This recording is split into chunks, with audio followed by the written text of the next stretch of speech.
द्वादशोऽध्याय फलस्तुति। देवी चरित्रों के पाठ का महात्म्य। इस अध्याय में देवताओं की स्तुति से संतुष्ट होकर देवी स्वयं प्रकट होती हैं और इन उपरोक्त तीनों चरित्रों के पाठ का महत्व बताती हैं। भगवती दुर्गा इस स्तुति में कहती हैं कि जो मनुष्य ब्रह्मा जी, देवताओं तथा ब्रह्म ऋषियों द्वारा की गई स्तुतियों से उनका स्तवन करेंगे, वे उनकी बाधाएं निश्चित ही दूर कर देंगी। उनके दुःस्वप्न शुभ स्वप्नों में परिवर्तित हो जाएंगे। उनके आसपास मंडराने वाले सारे भूत, पिशाच, राक्षस इत्यादि नष्ट हो जाएंगे। इस अध्याय का पाठ करते समय हमें इस प्रकार देवी का ध्यान करना चाहिए। मैं 3 नेत्रों वाली दुर्गा देवी का ध्यान करता हूँ। उनके श्री अंगों की प्रभा बिजली के समान है। वे सिंह के कंधे पर बैठी हुई भयंकर प्रतीत होती हैं। हाथों में तलवार और ढाल लिए अनेक कन्याएं उनकी सेवा में खड़ी हैं। वे अपने हाथों में चक्र, गदा, तलवार, ढाल, बाण, धनुष, पाश और तर्जनी मुद्रा धारण किए हुए हैं। उनका स्वरूप अग्निमय है तथा वे माथे पर चंद्रमा का मुकुट धारण करते हैं। फलस्तुति। देवी बोली, देवताओं, जो एकाग्रचित्त होकर प्रतिदिन इन स्तुतियों से मेरा स्तवन करेगा, उसकी सारी बाधा मैं निश्चय ही दूर कर दूंगी। जो मधुकैटभ का नाश, महिषासुर का वध तथा शुंभ निशुंभ के संहार के प्रसंग का पाठ करेंगे तथा अष्टमी, चतुर्दशी और नवमी को भी जो एकाग्रचित्त हो भक्ति पूर्वक मेरे उत्तम महात्म्य का श्रवण करेंगे, उन्हें कोई पाप नहीं छू सकेगा। उनके ऊपर पाप जनित आपत्तियां भी नहीं आएंगी। उनके घर में कभी दरिद्रता नहीं होगी तथा उनको कभी प्रेमी जनों के विछोह का कष्ट भी नहीं भोगना पड़ेगा। इतना ही नहीं, उन्हें शत्रु से, लुटेरों से, राजा से, शस्त्र से, अग्नि से तथा जल की राशि से भी कभी भय नहीं होगा। इसलिए सबको एकाग्रचित्त होकर भक्ति पूर्वक मेरे इस महात्म्य को सदा पढ़ना और सुनना चाहिए। यह परम कल्याणकारक है। मेरा महात्म्य महामारी जनित समस्त उपद्रवों तथा आध्यात्मिक आदि तीनों प्रकार के उत्पातों को शांत करने वाला है। मेरे जिस मंदिर में प्रतिदिन विधि पूर्वक मेरे इस महात्म्य का पाठ किया जाता है, उस स्थान को मैं कभी नहीं छोड़ती। वहां सदा ही मेरा सन्निधान बना रहता है। बलिदान, पूजा, होम तथा महोत्सव के अवसरों पर मेरे इस चरित्र का पूरा पाठ और श्रवण करना चाहिए। ऐसा करने पर मनुष्य विधि को जानकर या बिना जाने भी मेरे लिए जो बलि, पूजा या होम आदि करेगा, उसे मैं बड़ी प्रसन्नता के साथ ग्रहण करूंगी। शरद काल में जो वार्षिक महापूजा की जाती है, उस अवसर पर जो मेरे इस महात्म्य को भक्ति पूर्वक सुनेगा, वह मनुष्य मेरे प्रसाद से सब बाधाओं से मुक्त तथा धन, धान्य एवं पुत्र से संपन्न होगा। इसमें तनिक भी संदेह नहीं है। मेरे इस महात्म्य, मेरे प्रादुर्भाव की सुंदर कथाएं तथा युद्ध में किए हुए मेरे पराक्रम सुनने से मनुष्य निर्भय हो जाता है। मेरे महात्म्य का श्रवण करने वाले पुरुषों के शत्रु नष्ट हो जाते हैं। उन्हें कल्याण की प्राप्ति होती है तथा उनका कुल आनंदित रहता है। सर्वत्र शांति कर्म में बुरे स्वप्न दिखाई देने पर तथा ग्रहजनित भयंकर पीड़ा उपस्थित होने पर मेरा महात्म्य श्रवण करना चाहिए। इससे सब विघ्न तथा भयंकर ग्रह पीड़ाएं शांत हो जाती हैं और मनुष्यों द्वारा देखा हुआ दुःस्वप्न शुभ स्वप्न में परिवर्तित हो जाता है। बाल ग्रहों से आक्रांत हुए बालकों के लिए यह महात्म्य शांतिकारक है तथा मनुष्यों के संगठन में फूट होने पर यह अच्छी प्रकार मित्रता कराने वाला होता है। यह महात्म्य समस्त दुराचारियों के बल का नाश करने वाला होता है। इसके पाठ मात्र से राक्षसों, भूतों और पिशाचों का नाश हो जाता है। मेरा यह सब महात्म्य मेरे सामीप्य की प्राप्ति कराने वाला है। पशु, पुष्प, अर्घ्य, धूप, दीप, गंधादि उत्तम सामग्रियों द्वारा पूजन करने से, ब्राह्मणों को भोजन कराने से, होम करने से, प्रतिदिन अभिषेक करने से, नाना प्रकार के अन्य भोगों का अर्पण करने से तथा दान देने आदि से 1 वर्ष तक जो मेरी आराधना की जाती है और उससे मुझे जितनी प्रसन्नता होती है उतनी प्रसन्नता मेरे इस उत्तम चरित्र का एक बार श्रवण करने मात्र से हो जाती है। यह महात्म्य श्रवण करने पर पापों को हर लेता है और आरोग्य प्रदान करता है। मेरे प्रादुर्भाव का कीर्तन करने वाला समस्त भूतों से रक्षा करता है तथा मेरा युद्ध विषयक चरित्र दुष्ट दैत्यों का संहार करने वाला है। इसके श्रवण करने पर मनुष्यों को शत्रु का भय नहीं रहता। देवताओं, आपने और ब्रह्म ऋषियों ने जो मेरी स्तुतियां की हैं तथा ब्रह्मा जी ने जो स्तुतियां की हैं वे सभी कल्याणमयी बुद्धि प्रदान करती हैं।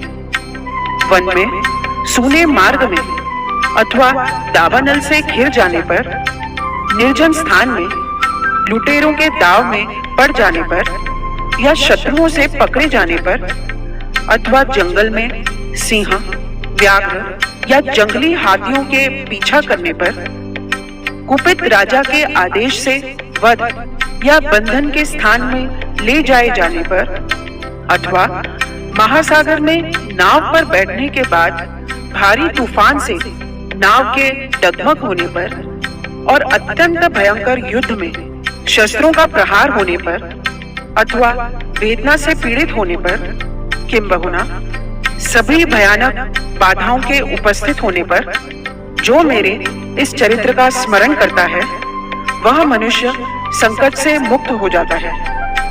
मेरे प्रभाव से सिंह आदि हिंसक जंतु नष्ट हो जाते हैं तथा लुटेरों और शत्रु भी मेरे चरित्र का स्मरण करने वाले पुरुष से दूर भागते हैं। ऋषि कहते हैं, यूं कहकर प्रचंड पराक्रम वाली भगवती चंडिका सब देवताओं के देखते देखते वहीं अंतर्ध्यान हो गई। फिर समस्त देवता भी शत्रुओं के मारे जाने से निर्भय हो पहले के ही भांति यज्ञ भाग का उपभोग करते हुए अपने अपने अधिकार का पालन करने लगे। संसार का विध्वंस करने वाले महाभयंकर अतुल पराक्रमी देव शत्रु शुंभ तथा महाबली निशुंभ के युद्ध में देवी द्वारा मारे जाने पर शेष दैत्य पाताल लोक में चले आए। राजन, इस प्रकार भगवती अंबिका देवी नित्य होती हुई भी पुनः पुनः प्रकट होकर जगत की रक्षा करती हैं। वे ही इस विश्व को मोहित करती हैं। वे ही जगत को जन्म देती तथा वे ही प्रार्थना करने पर संतुष्ट हो विज्ञान एवं समृद्धि प्रदान करती हैं। राजन, महाप्रलय के समय महामारी का स्वरूप धारण करने वाली वे महाकाली ही इस समस्त ब्रह्मांड में व्याप्त हैं। वे ही समय समय पर महामारी होती हैं और वे ही स्वयं अजन्मा होती हुई भी सृष्टि के रूप में प्रकट होती हैं। वे सनातनी देवी ही नियमानुसार संपूर्ण भूतों की रक्षा करती हैं। मनुष्य के अभ्युदय के समय वे ही घर में लक्ष्मी के रूप में स्थित हो उन्नति प्रदान करती हैं और वे ही अभाव के समय दरिद्रता बनकर विनाश का कारण होती हैं। पुष्प, धूप और गंध आदि से पूजन करके उनकी स्तुति करने पर वे धन, पुत्र, धार्मिक बुद्धि तथा उत्तम गति प्रदान करती है। इस प्रकार श्री मार्कंडेय पुराण में सावर्णिक मनवंतर की कथा के अंतर्गत देवी महात्म्य में फलश्रुति नामक 12वां अध्याय पूरा हुआ।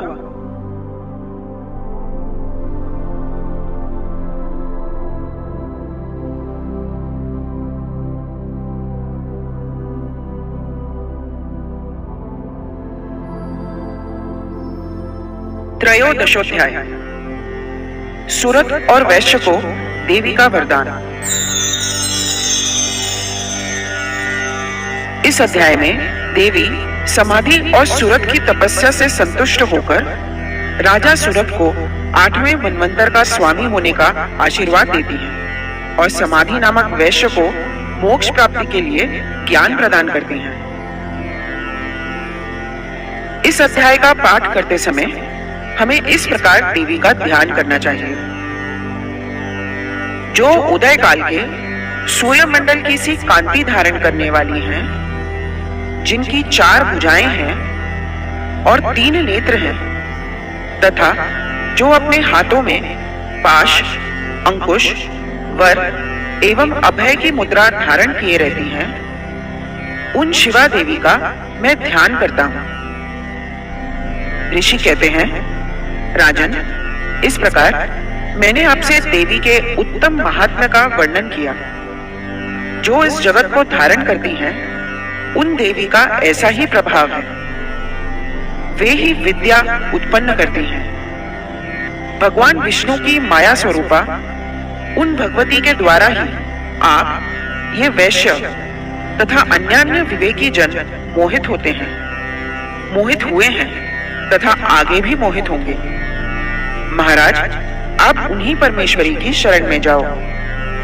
आराधना करने पर वे ही मनुष्यों को भोग, स्वर्ग तथा मोक्ष प्रदान करती हैं। मार्कंडेय जी कहते हैं, क्रौष्टुकी जी, मेधा मुनि के ये वचन सुनकर राजा सुरत ने उत्तम व्रत का पालन करने वाले उन महाभाग महर्षि को प्रणाम किया। वे अत्यंत ममता और राज्यापहरण से बहुत खिन्न हो चुके थे। महामुने, इसलिए विरक्त होकर वे राजा तथा वैश्य तत्काल तपस्या को चले गए और वे जगदम्बा के दर्शन के लिए नदी के तट पर रहकर तपस्या करने लगे। वे वैश्य उत्तम देवी सूक्त का जप करते हुए तपस्या में प्रवृत्त हुए। वे दोनों नदी के तट पर देवी की मिट्टी की मूर्ति बनाकर पुष्प, धूप और हवन आदि के द्वारा उनकी आराधना करने लगे। उन्होंने पहले तो आहार को धीरे धीरे कम किया, फिर बिल्कुल निराहार रहकर देवी में ही मन लगाए एकाग्रता पूर्वक उनका चिंतन आरंभ किया। वे दोनों अपने शरीर के रक्त से प्रोक्षित बलि देते हुए लगातार 3 वर्ष तक संयम पूर्वक आराधना करते रहे। इस पर प्रसन्न होकर जगत को धारण करने वाली चंडिका देवी ने प्रत्यक्ष दर्शन देकर कहा। देवी बोली, राजन तथा अपने कुल को आनंदित करने वाले वैश्य, आप लोग जिस वस्तु की अभिलाषा रखते हो वह मुझसे मांगो, मैं संतुष्ट हूँ, अतः आपको वह सब कुछ दूंगी। मार्कंडेय जी कहते हैं, तब राजा ने दूसरे जन्म में नष्ट न होने वाला राज्य मांगा तथा इस जन्म में भी शत्रुओं की सेना को बलपूर्वक नष्ट करके पुनः उनका राज्य प्राप्त कर लेने का वरदान मांगा।